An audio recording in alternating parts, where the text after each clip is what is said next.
نهارك سعيد يا اكسلانس، نهارك سعيد يا اخواني الكتيبه، السلام عليكم ورحمه الله وبركاته. بدايه جديده وحلقه جديده وجايين نتكلم فيها في اخبار النهارده. اول خبر معايا بالصفقات الجديده للنادي الاهلي في اول حضور لمهاجمه الفلسطيني الجديد وسام ابو علي. الاهلي عنده بكره ماتش مع ميديا ياما في دوري ابطال افريقيا، ماتش تحديد مسار بالنسبه للنادي الاهلي، لان بعد كده لو لا قدر الله الاهلي خسر هيروح في حته هتبقى الدنيا صعبه قوي. الاهلي لو كسب بكره بيدي نفسه الاريحيه انه يصعد اول، يعني طريق هيبقى اسهل. الاهلي بكره هيبقى عنده اختيار، مش عايز اقول لك صعب لكن اختيار كل الجماهير عارفاه، ان النادي الاهلي المفترض بكره انه هيبدا بمهاجمه الجديد وسام علي مهاجم صريح. بص بقى، انا عايز اتكلم في نقطه معينه في مشكله الطياره والنادي الاهلي اتاخر، وبعض الحاجات اللي عايز اتكلم فيها عن رايي الشخصي انا اللي اتحاسب عليه. بص يا سيدي، الناس كلها عامله قلق ان النادي الاهلي اتاخر والنادي الاهلي حصل مشكله والطياره. الحمد لله كل لعيبه وسلام. اول حاجه عايز اتكلم فيها، الاهلي عنده مشكله لان هو اللي سافر متاخر ودي عملت ازمه للنادي الاهلي. تاني حاجه ان انت بصراحه وبدون اي مجامله لاي حد، الاهلي هيقابل بكره فرقه، اي فرقه عندنا في الدرجه الثانيه في الممتاز به هتكسب الفرقه دي 3 4 مستريح، فما تدخلش اي ظروف. ودي الحاجه الثالثه اللي بالنسبه لي، مش كل حاجه تحصل الفريق ده فيه مشكله.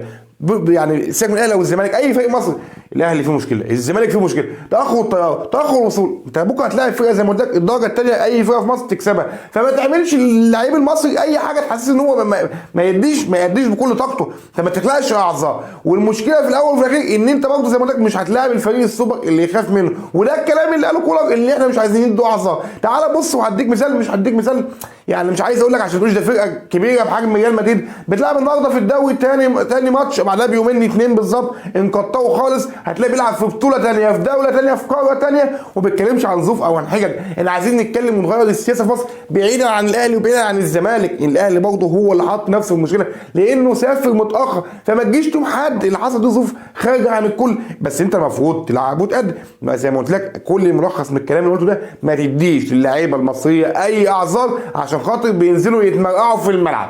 خلينا صراحه في الحته دي. فالنادي الاهلي عنده شخصيه انه يكسر الفرقه 1 و2 و3 و4، فمش عايز كل واحد يطلع لك الظروف المشاكل، سواء ربنا اراد انك تكسب او تخسر، دي ماتش وليه ظروف وله مجرياته. فما تديش لاي لاعب مصري ايا كان هو مين او اي فريق مصري اعذار زياده عن اللزوم. على غرار النادي الاهلي نخش على الزمالك اللي وصل النهارده ليبيا لمواجهه نادي ابو سليم الليبي. الزمالك اعلن قائمه الفريق المسافره، الزمالك النهارده وصل بالسلامه لليبيا عشان يلاقي زي ما قلت لك ابو سليم الليبي. الزمالك كامل العدد في مواجهه ابو سليم، يتبقى مثلا غياب عبد الله السعيد وناصر ماهر وسيف جعفر، دول عشان خاطر لعبوا في انديتهم في افريقيا. الونش وعبد الشافي وهيمن ضاي وزياد كمال دول للاصابه. فالزمالك كامل عدد بعد حل مشكله محمد شحاته اللي كان مش هيسافر مع الفريق بسبب مشكله في التجنيد اللي خلصها مجلس اداره الزمالك مشكورا. الزمالك عنده ماتش سهل نسبيا قدام مسلم لان الزمالك متصدر المجموعه وبنسبه تتعدى 99% الزمالك ضامن الصعود. الزمالك كامل عدد، فدي ما تخليكش تقلق على الزمالك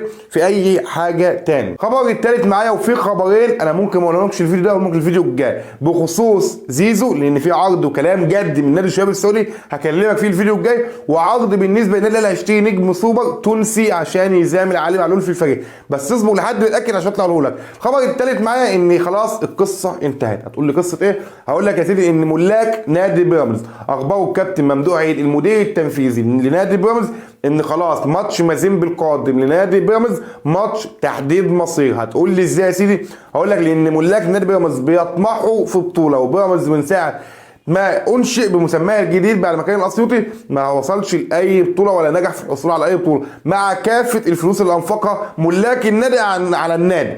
فلو لا قدر الله بيراميدز انهزم الماتش الجاي قدام مازيمبي هيبقى ده مفترض طريق، لو كسب خير وبركه والفريق مكمل والاستثمار مكمل، لو فشل في انه يكسب صن داونز هيبقى خارج البطوله بنسبه كبيره.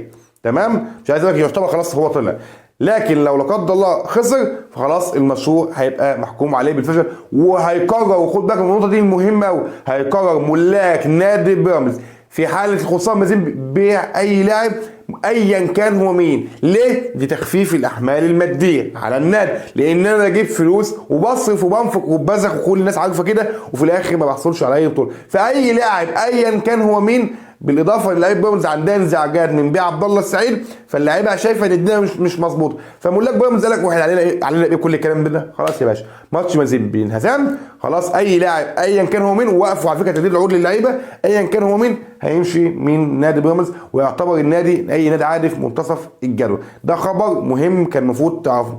هنا انا وصلت ملخص اخبار حلقتنا. لو عجبتك الحلقه واول مره تشوفني ما تنساش تعمل لايك واشتراك وتفعل زر الجرس عشان يوصلك يا زميلي كل جديد، عشان الحلقه الجايه تبقى حلقه مهمه قوي لكل جمهور الكره المصريه بالنسبه للاهلي وبالنسبه للزمالك في الصفقات في الموسم القادم. الزمالك خلاص في اخر خبر معايا نسيت اقوله ان الزمالك خلاص بنسبه تتعدى 100% لاعب محمود الاسود السوري رسميا في نادي الزمالك، ان شاء الله هيتم قيده في نهايه شهر 4 بعد انتهاء الدوري السوري او في بدايه الموسم الجديد. زي ما قلت لك انا وصلت لنهايه اخبار حلقتنا. لو عجبتك الحلقه واول مره تشوفني ما تنساش تعمل لايك واشتراك وتفعل زر الجرس عشان يوصلك كل جديد. سلام.